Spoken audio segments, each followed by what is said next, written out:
Olá pessoal, tudo bem? Espero que sim. Dando continuidade às nossas reflexões a respeito da lei de introdução, na nossa conversa de hoje, a minha proposta é conversar a respeito dos parágrafos do artigo 1º da lei de introdução. Se eventualmente você que está assistindo esse vídeo não acompanhou a nossa conversa quando tratamos do artigo 1º caput, vai lá na nossa playlist, assiste o vídeo, é um vídeo rápido, 15 minutinhos, falamos bastante coisa relevante que certamente vai contribuir para uma exata compreensão da abordagem de hoje. Então pessoal, vamos falar a respeito dos parágrafos do artigo 1º. O parágrafo 1º do artigo 1º da lei de introdução, ele vai tratar do início da obrigatoriedade da lei brasileira nos estados estrangeiros. Existem situações em que, eventualmente, a lei brasileira ela será admitida no estado estrangeiro. Basicamente, são normas que vão regulamentar as atribuições de ministros, embaixadores, cônsules, enfim. Fato é que o parágrafo 1º dispõe que nos estados estrangeiros, a obrigatoriedade da lei brasileira, quando admitida, se inicia 3 meses depois de oficialmente publicada. Então observem que, diferente do caput, o parágrafo 1º reza que se a lei brasileira eventualmente for admitida no estrangeiro, não se aplica aquele prazo de 45 dias previsto no caput, mas sim a vacatio legis de 3 meses. Então, sintetizando, o artigo 1º caput reza que, salvo disposição contrária, a lei começa a vigorar em todo o país 45 dias depois de oficialmente publicada. Nos estados estrangeiros, se aplica a regra do parágrafo 1º. Nos estados estrangeiros, quando a lei brasileira for admitida, a vacatio legis será de 3 meses. Lembrando aqui, pessoal, que essas disposições, tanto do artigo 1º caput, quanto do parágrafo 1º, elas serão aplicadas no silêncio da norma. Então, se uma nova norma for publicada e silenciar no que tange ao início do seu vigor, nós iremos aplicar as disposições do artigo 1º caput e parágrafo 1º. Noutra quadra, se a nova lei for publicada e a própria norma fizer menção expressa de um prazo para o início do seu vigor, respeita-se esse prazo manifesto na norma. O parágrafo 3º e o parágrafo 4º, eles vão tratar de um assunto que nós denominamos correções da norma. Então, a norma ela pode ser publicada e na eventualidade dela apresentar alguma falha, algum equívoco, algum erro, como por exemplo um erro de grafia, ou por exemplo suprimir por equívoco o nome, uma nomenclatura, uma expressão, é possível se corrigir a norma. E o parágrafo 3º, ele traz a situação de se corrigir uma norma que foi publicada antes do seu vigor. Então o parágrafo 3º está regulando a situação em que o erro é percebido durante a vacatio legis da norma. Então a norma foi publicada, está no seu período de vacância, não entrou em vigor e percebeu-se o erro. Nessa situação basta republicar a norma. É o que está expresso no parágrafo 3º. Se antes de entrar em vigor, se antes de entrar a lei em vigor, ocorrer nova publicação de seu texto destinada à correção, o prazo deste artigo e dos parágrafos anteriores começará a correr da nova publicação. Então nós temos no parágrafo 3º a seguinte situação: a norma foi publicada, ela ainda está no seu prazo de vacatio legis, ou seja, não iniciou o vigor, e é feita uma correção. Nesse caso, nós denominamos de republicação da norma, republicação ou retificação. E o que é importante ficar claro é que nessa situação prevista no parágrafo 3º, a vacatio legis será zerada com a republicação.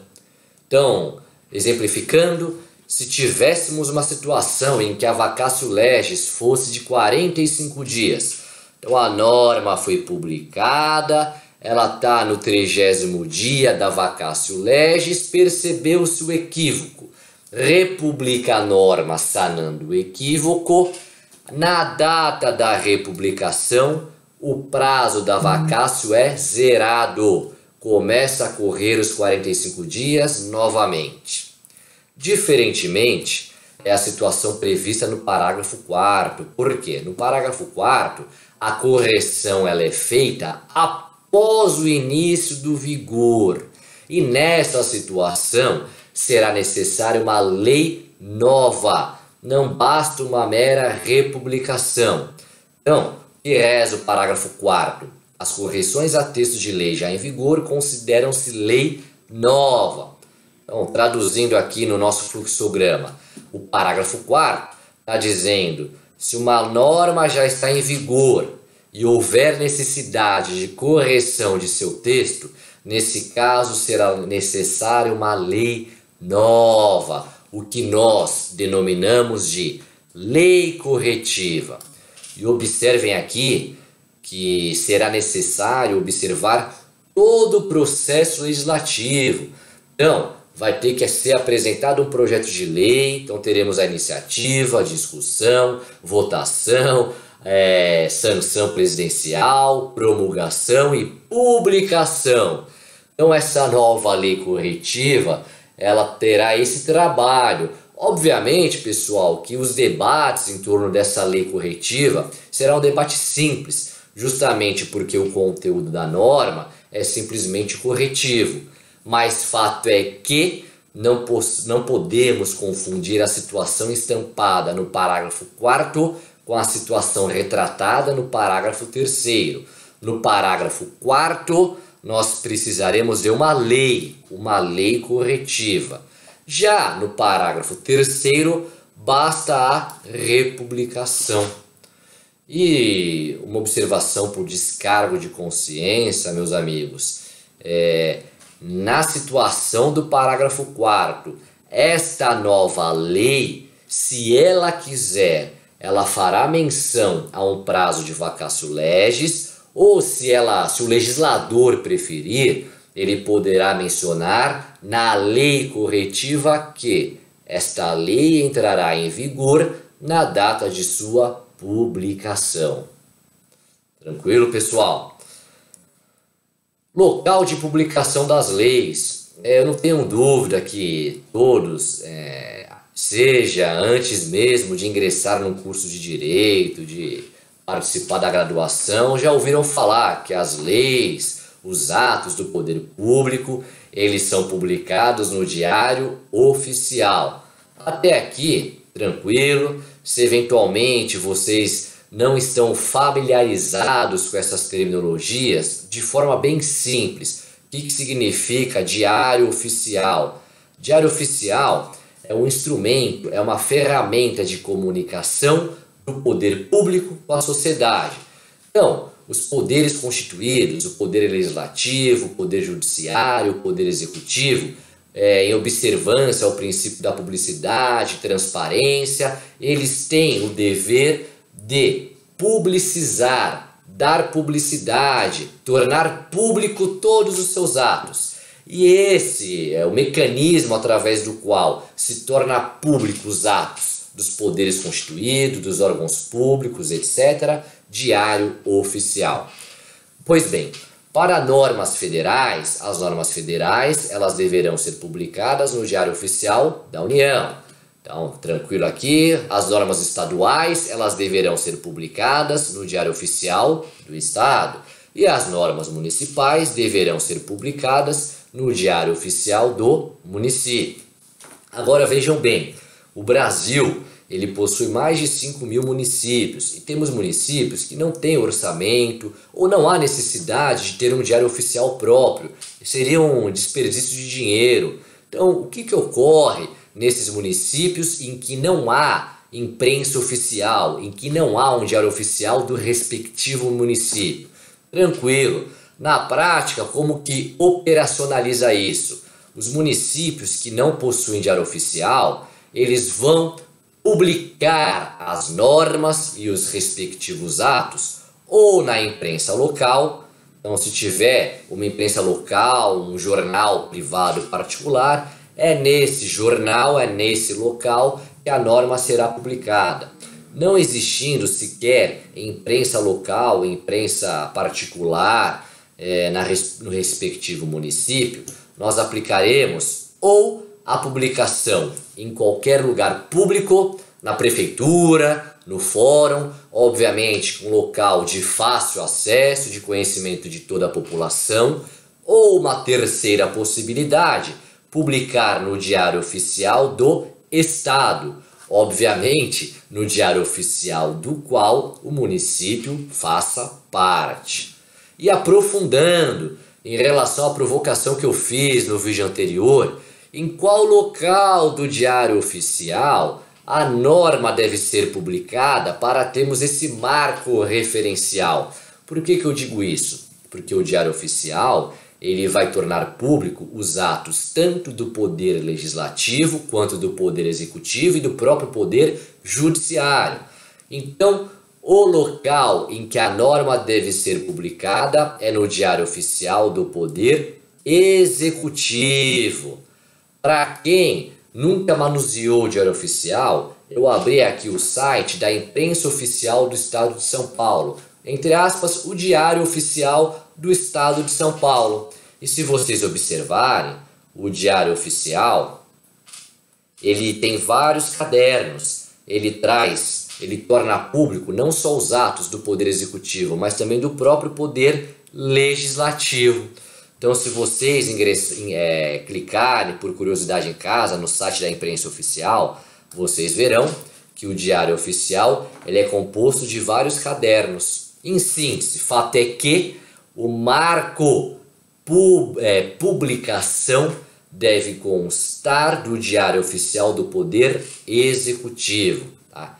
Então está aqui no nosso slide. Para ficar mais clara ainda a observação, tá aqui para quem nunca visualizou o Diário Oficial. Então está aqui o Diário Oficial do Poder Executivo.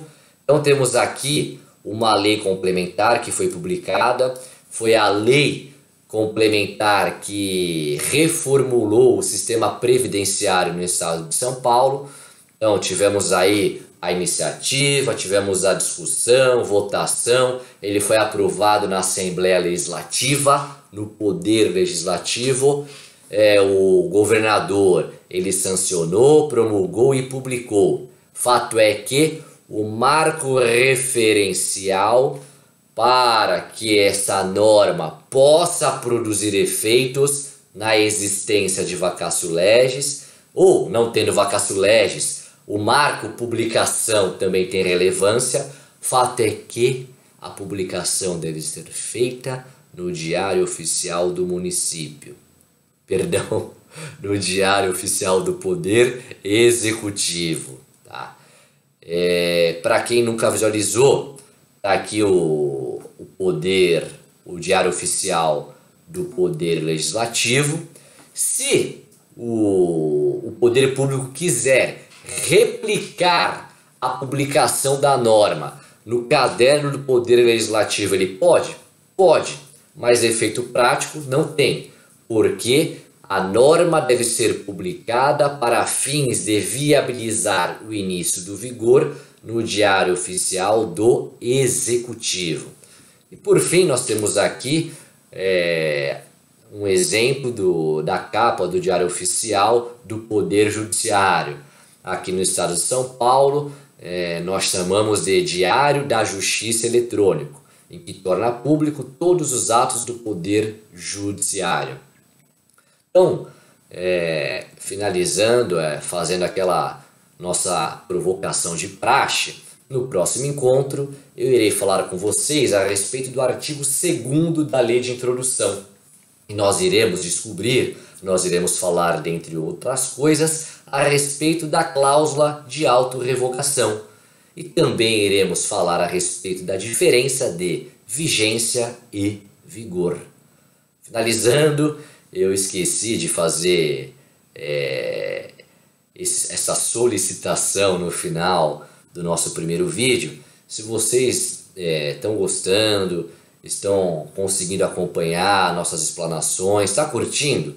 Dá um like, compartilha, façam comentários. Então, se vocês tiverem dúvidas, quiserem sugerir algum tema para as nossas conversas futuras, se eventualmente eu não comentei algo que vocês gostariam que fosse falado, deixe um comentário, tá bom? Estou à disposição. Grande abraço e até o próximo encontro, pessoal.